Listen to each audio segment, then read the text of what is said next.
Welcome to Frequency. I'm Jenni Field. And I'm Chuck Ghost. Frequency is your go-to for real talk about comms, culture, and employee experience beyond the buzzwords and straight to what matters. Jenni, I read one of the most disturbing pieces of content on LinkedIn that I've seen in a very long time. If it hadn't been on LinkedIn, I would have thought it was something from The Onion. You know, where tech companies were somewhat criticized. I applauded. Others criticized them for doing things like, here's snacks and here's your dry cleaning and here, all these great perks. And then they got sort of like going through the ringer on, oh, that's not what you should do for employees and you're too much of a cushion and all that. Well, now we've swung too far in one direction, which is apparently now people, Jenni, this is the problem with people going back into the office. They're going shoeless at work. Like people are walking around the office without shoes on, this perfect image with the article is this guy like leaned back on a board table, propping his feet up on the table. It really bothers me, Jenni, when I see people slip off their shoes on an airplane. I'm like, who are you? Don't stop. Don't even start there, Jenni. Who are you? Like, this is not your home. This is a public area. What are you slipping shoes off for? And now people are doing it at work. I just couldn't believe it. I do believe it. I don't want to believe it. So I can't do the shoeless at work thing. I don't understand that. And it freaks me out. People might be barefoot. No, there's nothing about having your shoes off at work that I think is okay. But I do take my shoes off on a long haul flight.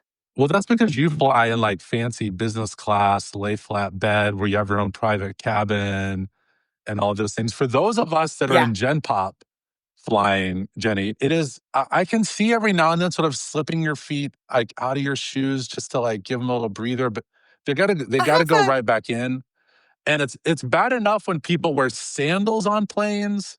I don't need people slipping shoes off. And then I see people walking around on planes in their socks or going into the restroom with socks. And I'm like, like big chunky socks, big chunky, like not thin socks, like big chunky doesn't socks. matter. No, doesn't matter. Doesn't matter. But this is what happens when people worked remote and we're having a great time and you're like forcing people back into work. Maybe this is like, fine. I didn't wear shoes at home when I work. I'm not going to wear shoes at work when I work. No, no. It's very troubling. It's very troubling. Anyway, Jenni, what do you have picked out for us this week? I'm really excited this week because I'm going to share some insights from a senior internal comms roundtable that I hosted a few weeks ago now. This was where I wanted to get together with some senior folks to find out what they want from industry events in comms. So I'm going to share a bit of that insight just to see whether that resonates with other people. And it's just also quite helpful for us as we're looking at the future of internal comms. I'm also going to talk about the shifts in hybrid that we're seeing in the UK in job ads and really what hybrid is really starting to mean. I also want to have a look at an old issue that seems to need a bit of attention at the moment, and that's maintaining morale and momentum after redundancies or layoffs. But I want to kick off today with a discussion about quiet promotions in quote marks, which I feel links a little bit to a conversation we had last week about the CCO plus role and what that really means. So this was a piece in Fortune saying that employers are dishing out quiet promotions where they're doing fancy new job roles without the title or pay, and experts are saying that it practically guarantees burnout. It's all about where employees are taking on more responsibility. It's becoming increasingly common because companies are managing tighter budgets, but they need people to pick up the work. So it's a really discreet way, as people are saying. It's not a formal promotion. It's a discreet way to test performance. And it also enables leaders to be non-committal. And that's according to workplace expert Selena Rezvani, who says it's basically a way to test drive someone's leadership without committing to a title. Now, question for you, is this new? Because if I think about my career and demonstrating sort of leadership or different skills to get the role, that internal promotion, I think that's happened quite a lot. I do think there is a need to demonstrate a bit of ability. But what do you think? How did promotions work for you? Because this is internal promotion stuff. So how did that work for you? Is this new, or is it just another nice labely buzzword that we're swinging around? It's not new. I think we know that. I think this is one of those classic kind of management tactics where they make people feel good about, "Hey, we're gonna Mhm. give you more responsibility," but the person may not have the confidence or drive to then negotiate a pay raise as part of it because maybe they're just in a spot where they're grateful to have a job and a role, and they're kind of taking on as much as they can. So I do not think this is anything new. It's just, again, one of those management tactics. I'm gonna call a little bit of BS on the from our friend Selena Rezvani, about a way to test drive someone's leadership without committing to a title. It feels like you're doing like a trial offer. Like, we're gonna give you 90 days, and if you don't succeed, like, you either know or you don't. That feels a little bit sketchy to me. But you see this all the time where all of a sudden they'll throw just like a senior in Mm, front of a role that a lot of times doesn't come with a pay raise unless mm, you ask for it. Unless you're actively pushing, I don't see a lot of companies, and it's also in my experience, that are looking to hand out more money. Like, I wish that was the case. That should be the case. But it's always like, what's the lowest number we can get somebody at? Because they know in theory it only goes up from there. So I think it really comes down to that individual in learning how to negotiate for yeah. yourself and look out for yourself in those roles. And then it's a choice you have. Do I want to take on more responsibility?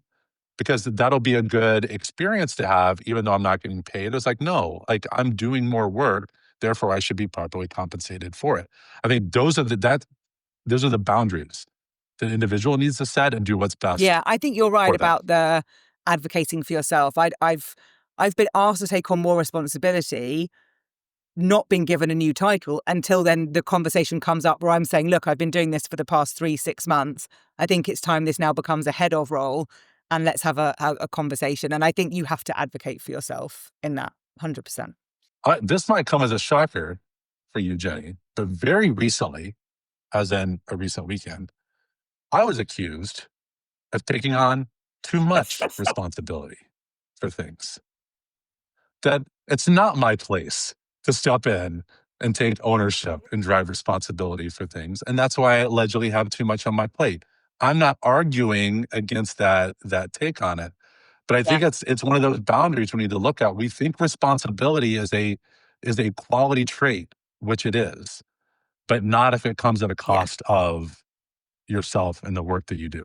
And that's where I think people need to look at those Yeah. Oh, boundaries for 100%. themselves. And we've spoken about the let them theory by Mel Robbins before on here, and not feeling like you have to be the person to fix everything. And I think that's, such an example of that. So if you haven't Even if you feel like you are the best person to it's not your fix job. that It's thing, it not your doesn't have job. to be you. It's not your Doesn't job. have to be I you. feel like this is your inner mantra at the moment. I like it. The next article I want to talk about is how to keep teams on track after layoffs. This was a piece in Reworked, which was talking about some research that shows that 74% of surviving employees report decreased productivity following layoffs, while 77% report seeing more errors and mistakes at work. Even more concerning, layoffs damage organizational commitment, making employees 2.5 times more likely to leave voluntarily. There's not a huge surprise in some of those statistics, but there is a silver lining amid these challenges. Not only can teams survive layoffs, they can emerge stronger. The difference really lies in how individual team leaders respond during the first critical weeks after the company announces workforce reductions. Because what we see is the employee experience dropping significantly, and that's according to Culture Amp. So they've got some stats in here as well, where it says employee confidence in their company dropped 16.9%, belief in career opportunities dropped 12.1%, confidence in leadership dropped 10.5%.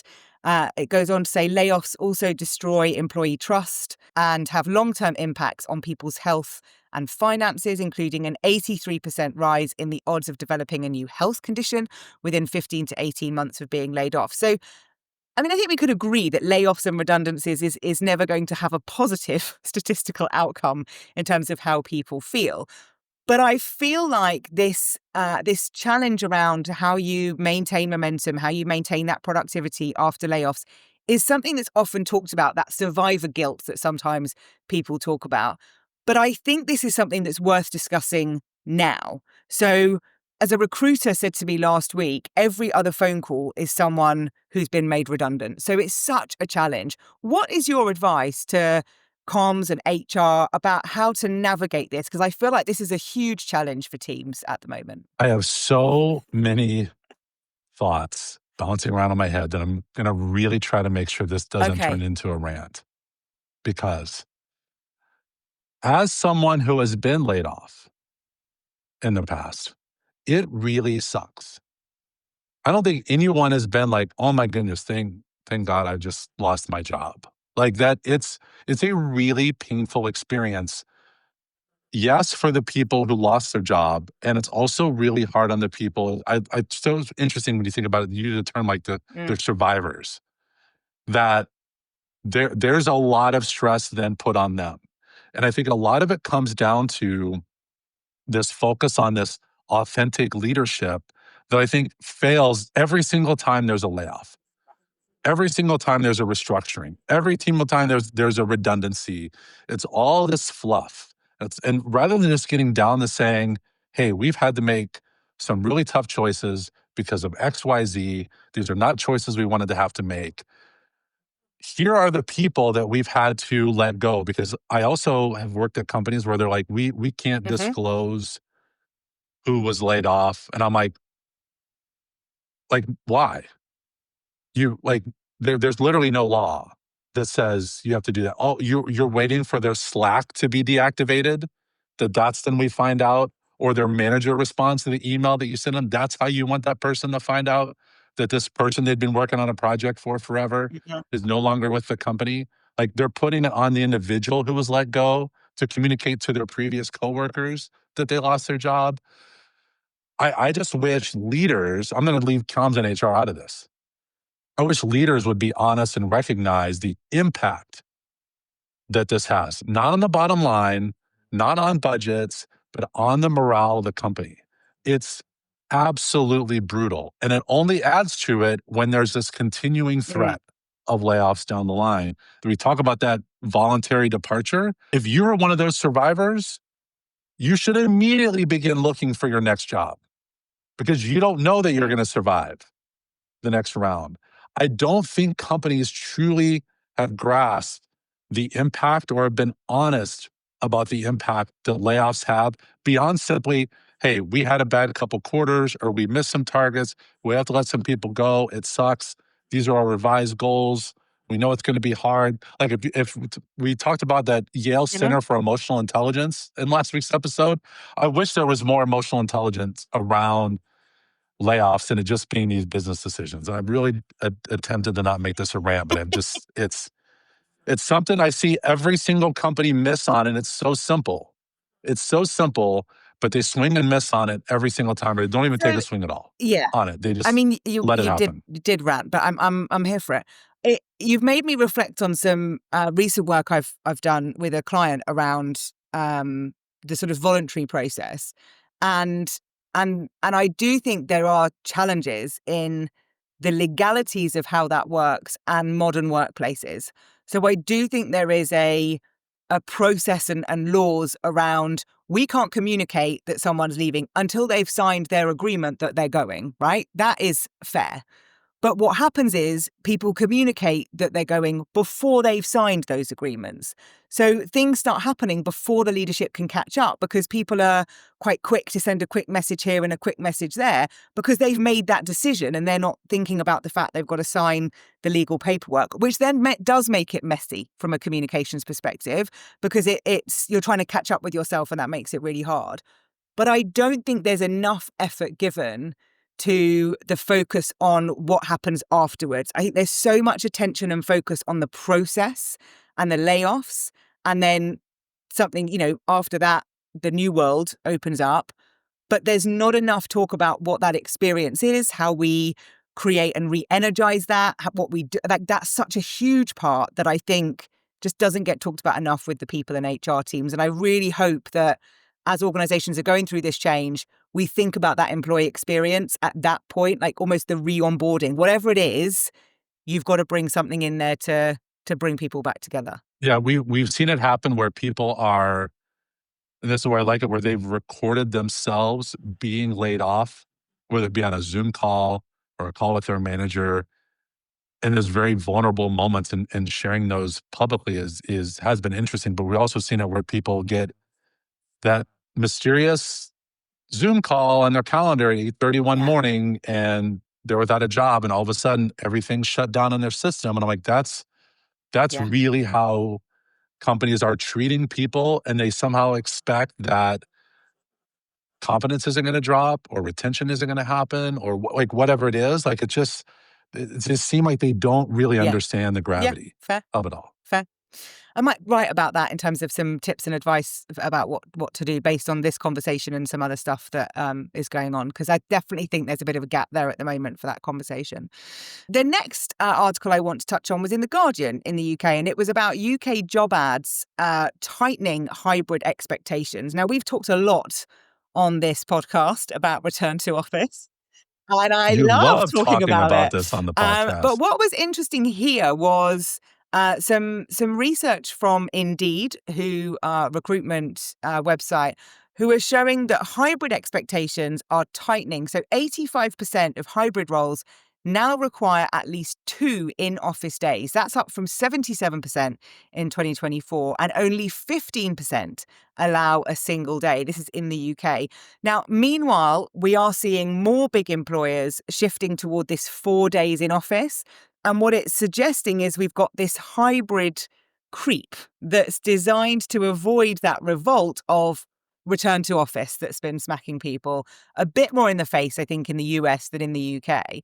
So, interestingly, what does this mean for how we're operating in organizations, what hybrid really means? So, if it's going to creep and it's going to do this gradual creep, what does that mean? I was chatting to a comms and culture lead the other week who was saying they only have 1 day a month in the office, and it's near impossible to establish relationships needed with leaders to operate, certainly in a comms and culture role. But the question I have for you is, do you think that hybrid is going to die out completely if we're seeing this creep of hybrid becoming something so different that in 3, 5, 10 years, it's just going to be gone and we're all going to be back in the office? I think hybrid's always been there. We True. just didn't call it that. I think we just called it flexibility. And that was more of that relationship or agreement, whether it was contracted or verbal or just understood with your manager, your team. Hey, Jenni work on Fridays, Mhm. Jenni works from home. Cool. That's great. Maybe I have that choice. Maybe I don't. Maybe Jenni gets put on a pedestal because she's True. special. And there's, disagreement about that. But there was always, I think that's all people want is they just want flexibility. And I think it's good to set expectations. I think the fact that another 8% are requiring 2 in-office days, that's fine. I get it. I see that need. My issue, which none of this addresses, is that 5 days a week, you are in the office, you are here, because they're saying, like, more is shifting to 4 days. It's that Yeah. 5-day mandate that's the problem. It's that people feel like they have to be babysat, that they can't actually manage their own time in a responsible way. We know that yes, there are times it is great having everyone in the office. There are also times when you don't need to have what you're doing that day. You don't need to be around everybody all day long. I just think we've had this belief and we've argued against this. Like, how are we measuring productivity? We don't really know that having people in the office is more productive. There's been a lot of really Mm. unproductive days Yeah. that I've had when I had to go into an office because people are Yeah. largely unproductive. You talked about it in a previous episode. You went in for a half day and hung out Did. in the canteen or the cafeteria with people for the day. Was that enjoyable? Probably. Was that productive? Probably not. But you still did it because that's what you wanted to do. Yeah. That was your choice. That's how you chose to spend your time. So the fact that expectations are being more concrete, I think is helpful for people, especially if they're applying for a job. But I'm just message to job seekers out there. That's Mm. probably going to change again. Like, because there were people that were told 2 years ago, go work Yeah. from wherever. Go work from Montana. No, we don't need you in office. And then all of a sudden they're like, actually, Yeah. we lied. We actually don't need you here. We're just going to Yeah. say that we need you here because we don't want to lay people off. We Yeah. want to force people out. So Expectations good, but don't expect those expectations not to change And down I'm the line. just going to challenge you a little bit there, because I don't think that people lied. I do feel like they had the intention of we can work from anywhere, and then they changed their minds. That's different to lying, just to give people the benefit. Tomato, tomato. But what you have made me think about is the definition of hybrid, because you're right. I worked in a hybrid way before hybrid was a thing. But I wonder where people are seeing job adverts and it's saying hybrid. It doesn't really mean anything anymore, because people are going to have to ask the questions about what does that mean? Is it 1 day? Is it 2 days? Is it 4 days?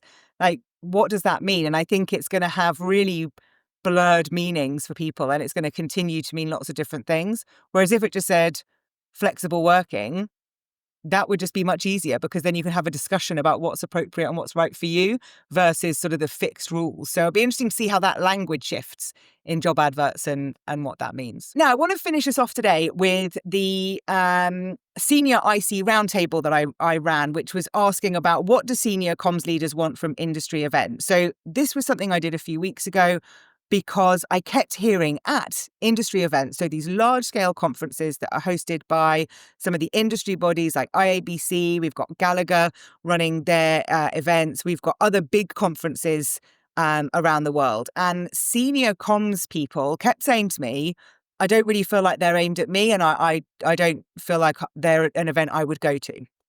So I asked people to come along and tell me why. And it was a really interesting discussion. There was 10 of us in the room in London a few Fridays ago from different organisations, ranging from employees of tens of thousands versus just 1,000 or a few, difference in sort of not-for-profits, big sort of construction organisations, all different stuff. This is a little snapshot of what they told me. So they said they wanted to have conversations that were much deeper. So some of the larger conferences are much more surface level, which has its place, but not for what they want to talk about. We talked about the fact that measurement is a conversation rather than a dashboard, and how you create those stories. We talked about things like crisis, governance, risk. They don't want to spend more than really half a day doing things, because it gets too long in terms of their time out the office. And the other topic that came up was influence and leadership. The big piece of reflection for me in that room, which I was just facilitating that conversation, was of my own in-house career, which went from communications assistant in 2004 to communications director in 2016, and how my work evolved in those 12 years. I went from doing campaigns for sales teams to engage them in a trip to Miami if they sold the most, to barista championships making coffee, to talking about financial risk and reputation. It's such an evolution. And that's the difference, because as one of the attendees said to me, it's business leadership conversations linked to communications that we're having. It's not the tactical comm stuff. And that's what the big industry events are covering. So it's been very insightful. It's allowed me to think about what is the right solution to this. And I am launching a senior IC roundtable piece. So if you want to know more about that, just drop me a note and I'll tell you a bit more. But my question, Chuck, is what do you hear from Ecology members? I'm mindful this was a discussion with UK folks. I'm keen to hear from some more international folks, which I want to do at some point. But what are the conversations from your members or from people you're talking to? Does this resonate? Does this sound the same, or would you say it's slightly different? No, I think it's some of the same. And I was thinking about a lot of this as you were reviewing it. And I think the part that's more interesting to me is the half a day, nothing longer. That to me says a few things. One, you're not going to travel for it, because you're probably not going to go jump on an airplane, because I'm thinking more of a geographic distance for people, for something that's a half a day. So it's got to be something in your region, territory that you can easily commute to, but also that you're not willing to actually spend a lot of time. You're not willing to commit a lot of time to this discussion. Where I think the gap here is that these industry events, they're not for the senior leaders. They're not for you. But these industry events need your involvement. because who else are these attendees going to hear from and be inspired by? So it's not about you. It's not about your experience Yeah. at the event. It's about your experience in the job that other people need to learn from. That's the role of senior leaders at industry events, whether it's the associations or tech companies that put these on. People need to learn from you. So take that as the badge of honor. The rest of the Yeah. sessions aren't probably for you.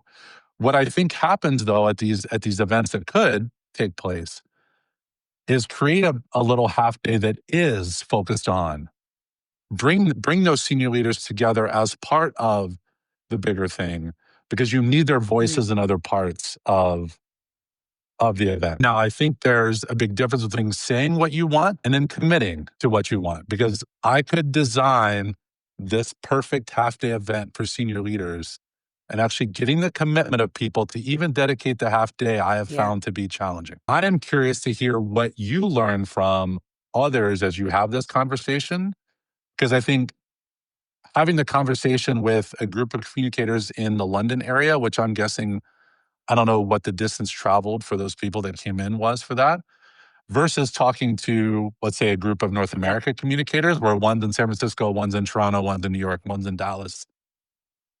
There might be then different expectations because they know, hey, I've got to commit more to making this happen versus taking an Uber or hopping Yeah. on a train ride for an hour. I think you make some really valid points. So, and it made me reflect on my first attendance to the IABC World Conference in 2019, where it was that was the first time I'd gone to an international event that was multiple days. And I loved it because I loved the immersiveness of of the event.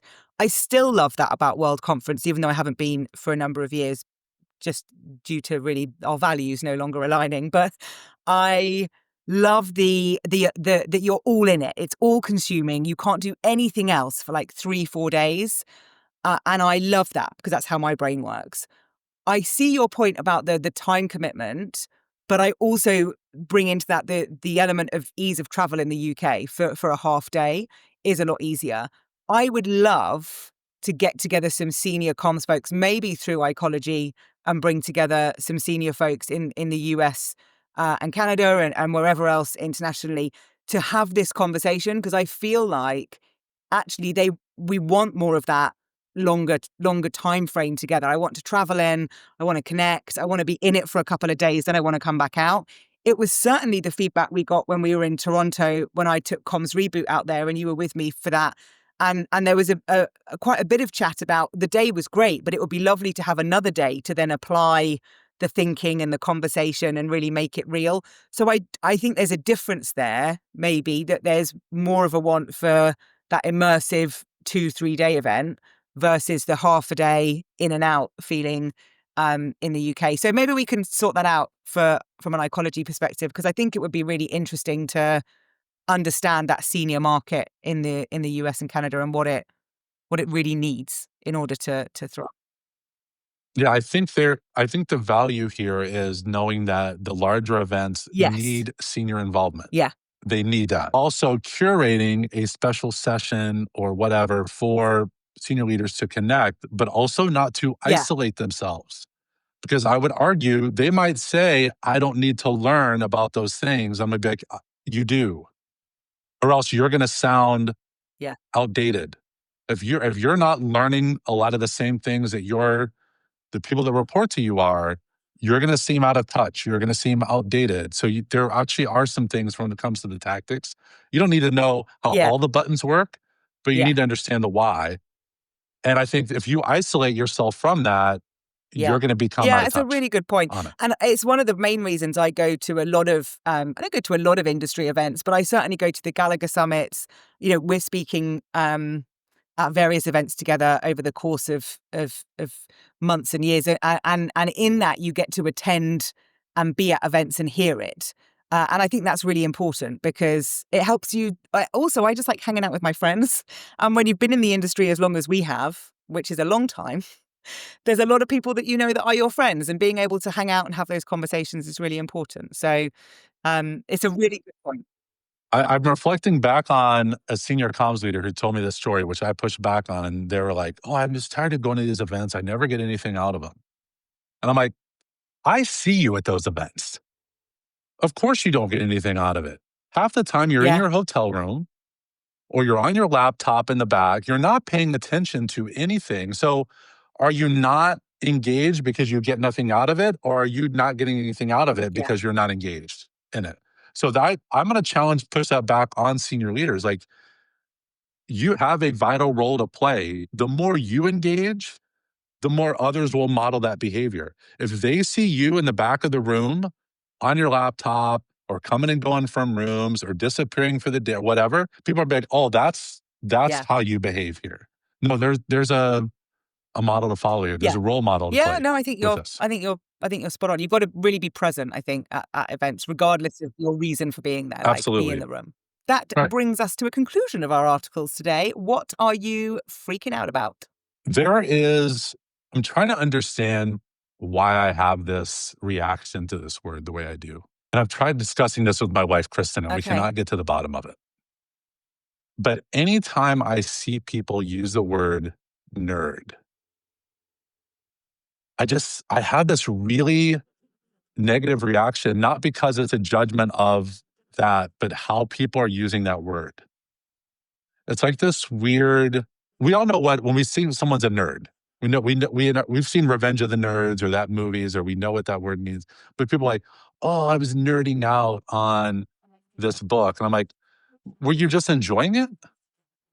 Like, it's this weird self-deprecation Oh, part that people like to use that word as a verb, or it's this, "Oh, I'm just such a nerd." No, you're not. You're just a but why are we labeling it that? Why are we using that word in that way? I don't know why that word is so triggering to me, but it is, and I'm trying to get to the root of it. I'm sure I have been called a nerd in my life. It wasn't meant as a compliment, so maybe that's this weird shift in it. how I'm do not you sure. feel I'm not about sure what it is. dork and geek? Kinda probably Okay, the because I same. will talk about geeking out over stuff, like, but not Yeah. in a negative way. Like to me, I'm like, Well, I don't think people yeah, are saying like, "Oh, I was nerding out on this documentary series." They don't mean no. that in a negative way. But it's like, for some reason, I'm like, "Why are you using that word?" Maybe we're Like, reclaiming it. it's just self but these people were never nerds. You're stealing it. You're not reclaiming it.